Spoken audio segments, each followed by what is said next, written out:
Mafia Atiq Ahmad की 12.5 करोड़ की संपत्ति कुर्क। गैंगस्टर एक्ट के तहत हुई कुर्की की कार्रवाई। योगी की फिर लगी अदालत। वो कहते हैं ना कि मेहनत की कमाई 7 पुश्त तक चलती है, लेकिन जोर ज़बरदस्ती से कमाया गया पैसा बहुत दिन तक नहीं रहता। कुछ ऐसा ही हो रहा है उत्तर प्रदेश के माफिया के साथ। उत्तर प्रदेश में योगी का हंटर चल रहा है और अवैध कब्जा खाली हो रहा है। अगर आप भी जानते हैं किसी अवैध कब्जे को, तो योगी जी को सूचित करें। माफिया अतीक अहमद की 12.5 करोड़ की बेनामी संपत्ति को पुलिस ने सोमवार को कुर्क कर दिया। एयरपोर्ट थाना क्षेत्र के गौसपुर कटुहल्ला गांव में बड़ी संख्या में फोर्स तैनात रही।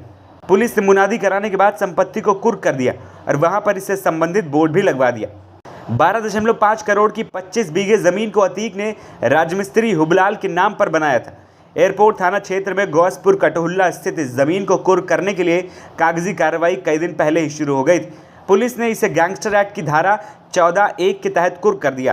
कुल 23,447 वर्ग मीटर क्षेत्रफल वाली ये ज़मीन अतीक ने 14 अगस्त 2015 को एक राजमिस्त्री के नाम से खरीदी थी।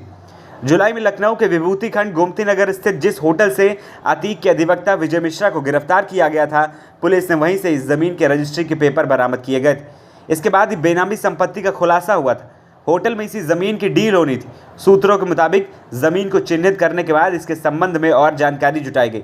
इसके बाद इसे कुर्क करने के लिए पुलिस आयुक्त को रिपोर्ट भेजकर अनुमति मांगी गई थी। इसके बाद कार्रवाई शुरू कर दी गई थी।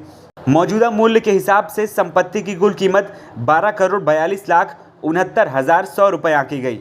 अतीक के सर्किल रेट से भी कम मूल्य पर ज़मीन का बैनामा कराया था। महज 2 करोड़ रुपए में 28,000 वर्ग ज़मीन राजमिस्त्री के नाम लिखवाई थी। जिस राजमिस्त्री के नाम पर ये ज़मीन लिखवाई गई, उसकी रोज़ाना की कमाई महज 400 से 500 रुपये ही है। यमुना पार का इस राजमिस्त्री से पुलिस ने पूछताछ की तो बताया कि माफिया भाइयों ने उसे डरा धमकाकर बैनामा अपने नाम कराने को राज़ी किया था। ये भी कहा था कि जब वो कहे ज़मीन उसके नाम लिख देना। जान बचाने की खातिर उसने ऐसा ही किया।